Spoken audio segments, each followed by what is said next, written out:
What if speaking your grandmother's language could cost you everything? What if 30 seconds of being yourself could end your career?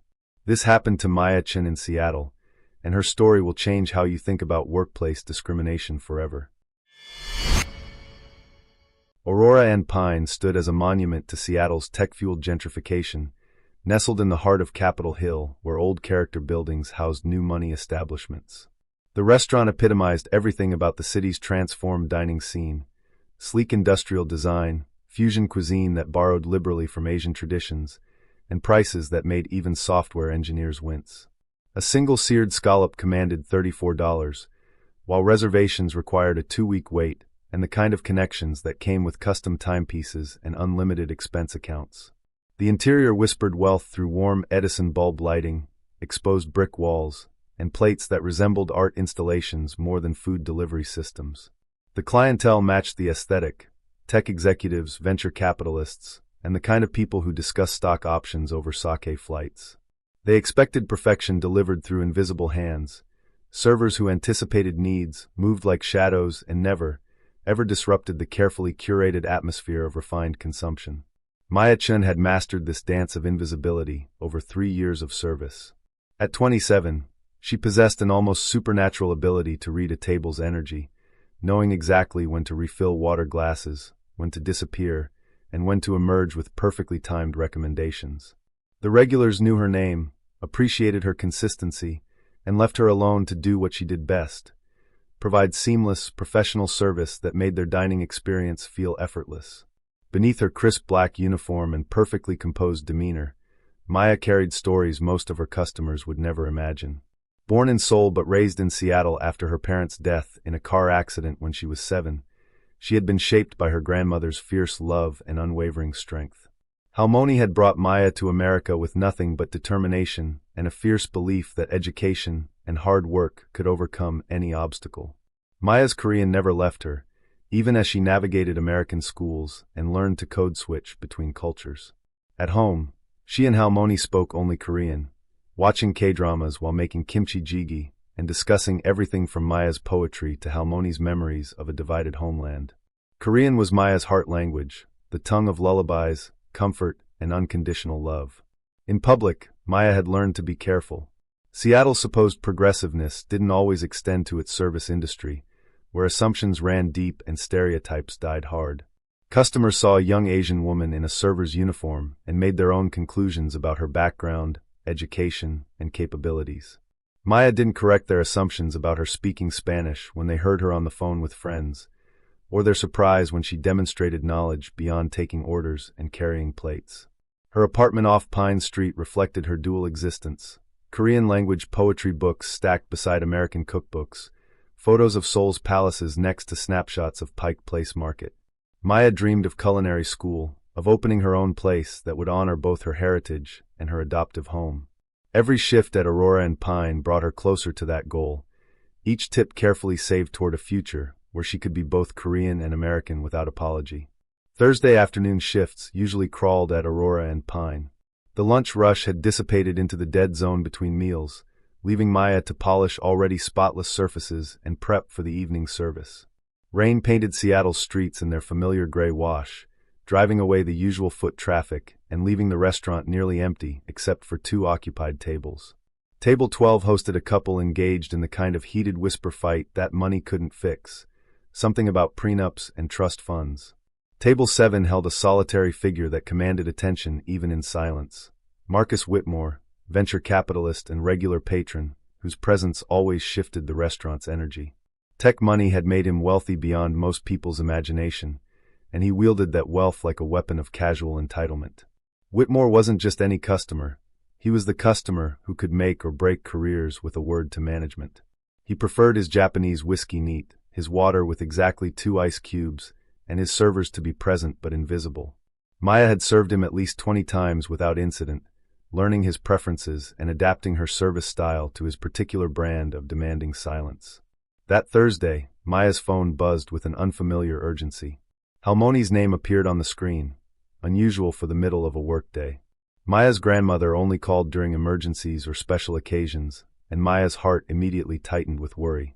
She glanced around the nearly empty restaurant, noted Whitmore absorbed in his phone, and stepped discreetly behind the service station where staff often handled quick personal calls. The conversation lasted exactly 32 seconds. Halmoni explained in rapid Korean that her blood pressure medication had been mixed up at the pharmacy, creating confusion about dosages and timing. Maya responded in the same gentle, respectful tone she always used with her grandmother, reassuring her that everything would be fine, promising to call back during her break, reminding her to stay hydrated. Her voice carried the musical quality that Korean took on when spoken with love, soft consonants and flowing vowels that wrapped around concern like a warm embrace. Maya hung up, tucked her phone away, and returned to her duties without a second thought. She had no way of knowing that Marcus Whitmore had been watching, listening, and making calculations that would destroy her carefully constructed world.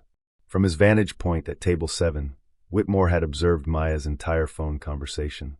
His face had undergone a subtle transformation during those 30 seconds, curiosity shifting to suspicion, then hardening into something that looked dangerously like disgust.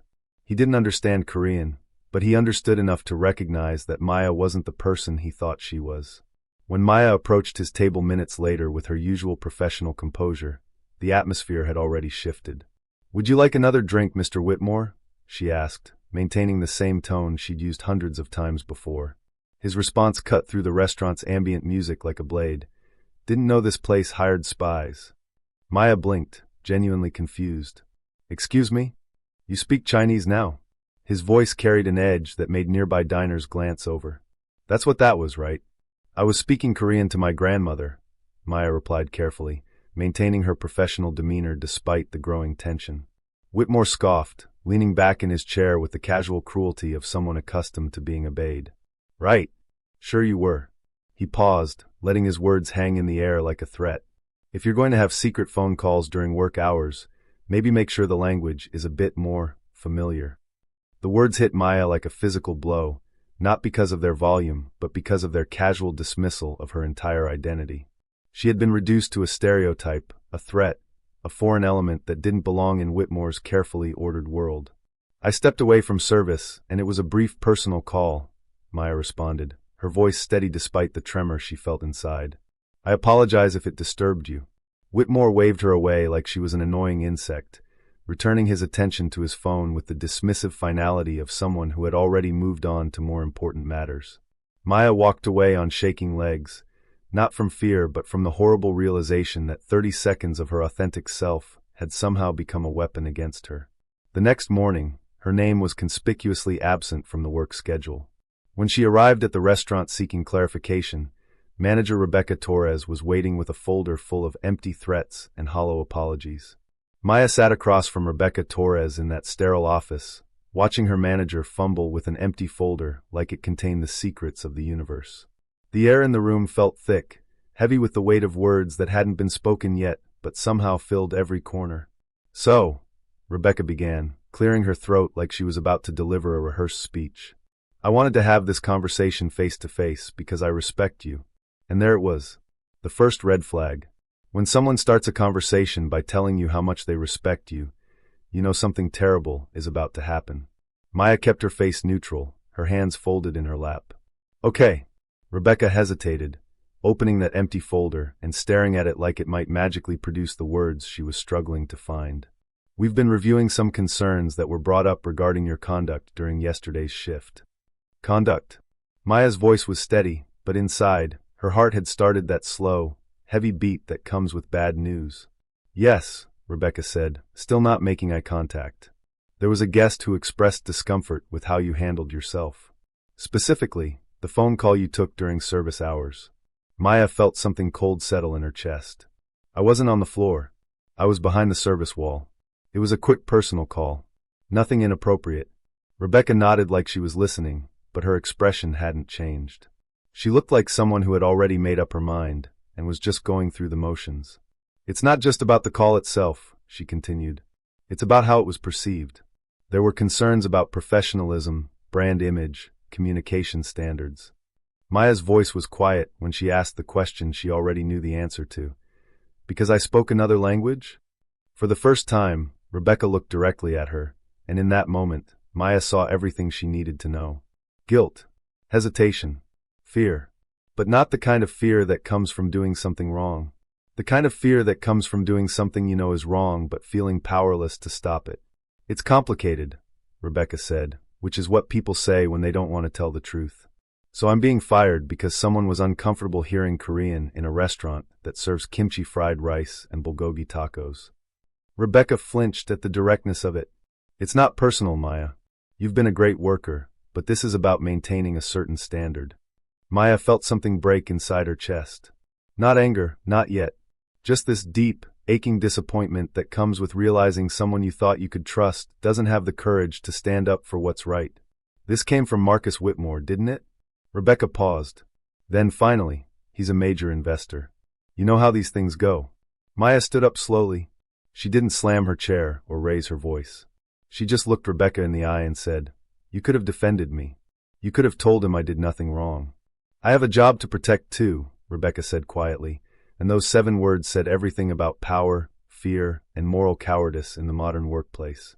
"You don't need to pretend you respect me," Maya said, extending her hand for the paperwork. "Just give me what I need to sign." Rebecca handed her a final check and a separation letter with the words, "Failure to meet brand expectations," printed in soft gray font. Maya folded it without reading the rest. She'd heard enough corporate doublespeak to last a lifetime. As she walked out of the office, Diego, her co-worker, was waiting by the lockers. One look at her face told him everything. "They really did it?" he asked. Maya nodded, too stunned to speak. "Because of that phone call? Because you spoke Korean to your grandmother?" "Apparently that's a threat to brand standards now," Maya said, her voice hollow. Diego leaned against the wall, staring at the ceiling like he was trying not to explode. "They're not even hiding it anymore." He didn't like hearing a language he didn't understand, and instead of telling him to deal with it, they threw you under the bus. Maya took off her apron for the last time, folded it neatly, and placed it on the bench. "You sure you don't want to fight this?" Diego asked. "We could talk to corporate. Maybe get some media attention."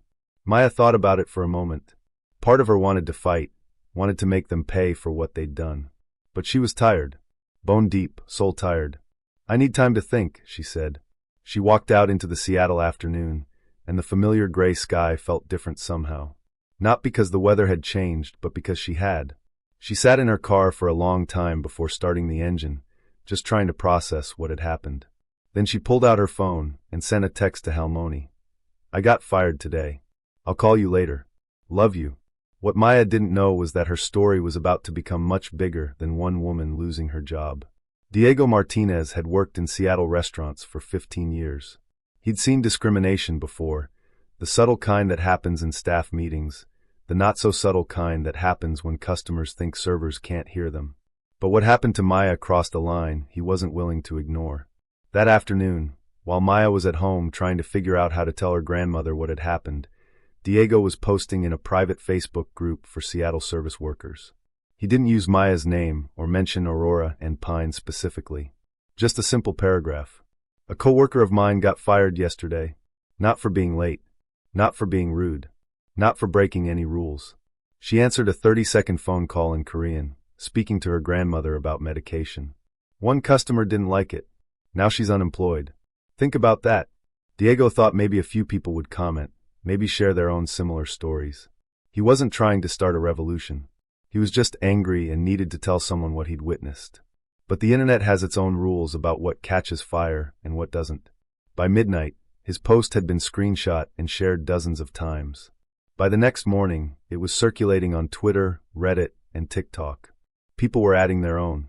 Stories of linguistic discrimination, of being told to speak English at work, of losing opportunities because they didn't fit someone's narrow definition of American. Someone identified Aurora and Pine. Someone else connected it to Marcus Whitmore. Within 48 hours, the restaurant was drowning in one-star Yelp reviews and angry social media posts. Photos of their menu, with its Korean-inspired dishes and Asian fusion offerings, were being shared with captions like, "This place fires employees for speaking the languages their food appropriates." Staff started walking out. The hostess quit mid-shift.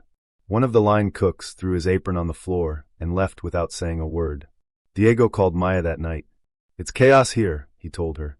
"Management's trying to get everyone to sign NDAs, but half the staff is gone already." Maya stared at her phone, overwhelmed. "I didn't ask for any of this." "I know. But you didn't do anything wrong either. People are listening now. Maya spent the next day watching her private pain become public discourse. Strangers were DMing her, offering support, sharing their own stories. Journalists were reaching out for interviews. Asian American advocacy groups were reposting the story. The conversation had grown beyond just her firing to something much larger, about language, identity, power, and the subtle ways discrimination shows up in everyday life. For 3 days, Maya stayed quiet. She read every comment she could find, cried at some of the stories people shared, and tried to figure out what she wanted to say. Her phone buzzed constantly with interview requests and messages of support. Finally, on a Wednesday morning, she sat down at her kitchen table and typed something. Not a rant. Not a victim story. Just the truth. My name is Maya Chin. Last week I was fired from a restaurant in Seattle after a customer complained about me speaking Korean to my grandmother on the phone. I wasn't rude. I wasn't unprofessional. I wasn't breaking any rules. I was just being myself for 30 seconds. That was enough to lose my job. If you've ever been made to feel small because of who you are, how you speak, or where you come from, I see you. She posted it on Twitter at 10:47 a.m. By 6 p.m., it had 50,000 likes and had been shared thousands of times. News outlets picked it up. Podcasters reached out. The story exploded beyond Seattle, beyond the restaurant industry, into a national conversation about workplace discrimination and the courage required to exist authentically in spaces designed to diminish you. People shared stories of being mocked for their accents, of hiding their heritage to get jobs, of children being punished at school for speaking their parents' languages. The comments section became a space for people who had never felt heard to finally tell their truths. Halmoni called that night. I saw the news, she said in Korean. Are you okay? I'm tired, but I'm okay, Maya answered. I never wanted this to get so big. You always had a strong voice, even as a little girl. Sometimes the world just needs to be ready to hear it. 3 days after Maya's post went viral, she got an email from a lawyer representing Aurora and Pine. The subject line read, Request for Conversation, Resolution Discussion. The message was brief, formal, and carefully worded. Ms. Chun, we are aware of the recent public attention regarding your departure from Aurora and Pine. We would like to discuss a potential resolution that addresses both sides' concerns. Please let us know if you are open to a meeting. Maya stared at the email for a long time. They didn't want to make things right. They wanted her quiet. The media attention was hurting their business, and they needed it to stop. 2 days later, Maya found herself in a sterile conference room in downtown Seattle, sitting across from lawyer David Kim and Rebecca Torres. Both looked like they'd rather be anywhere else in the world. Let me be clear about why we're here. Kim began in that smooth lawyer voice that says nothing while sounding important. We want to offer a formal apology and a financial settlement in exchange for closure on this issue. Maya tilted her head. Closure for who? We understand that emotions are running high, but our client has received threats. The restaurant's reputation is being damaged by this situation. You're worried about a restaurant's reputation? Maya's voice was calm but sharp. I lost my income, my sense of security, my trust in the system, over a phone call with my grandmother. We're not here to relitigate the details, Kim said, opening a folder full of legal documents. We're prepared to offer you 3 months severance pay and a formal letter of apology in exchange for your agreement to refrain from further public comment on this matter. Maya let the silence stretch out. She looked at Rebecca, who was staring at her hands like they held the secrets of the universe. The apology needs to be public, Maya said finally. No NDA. I want you to admit publicly that I was wrongfully terminated. I want you to acknowledge that speaking Korean to my grandmother should never be grounds for firing someone. Kim shifted uncomfortably. That's not really something we can. Then we don't have a deal, Maya interrupted. I'm not interested in being paid to stay quiet about discrimination. Rebecca finally spoke up, her voice cracking. We'll issue a public statement. You didn't do anything wrong. I should have stood up for you. I was just scared of losing my own job. I lost mine, Maya said simply. That afternoon, Aurora and Pine posted a statement across all their social media platforms. We acknowledge that the termination of Maya Chin was handled in a manner that did not reflect our stated values of diversity, respect, and inclusion. Speaking another language, especially one tied to family and cultural heritage, should never be grounds for dismissal. We sincerely apologize to Ms. Chun and to the broader community for this failure in judgment. We are reviewing our policies and conducting additional staff training to ensure this does not happen again." The response was mixed. Some people applauded the apology. Others called it too little, too late. But Maya didn't care about the public reaction anymore.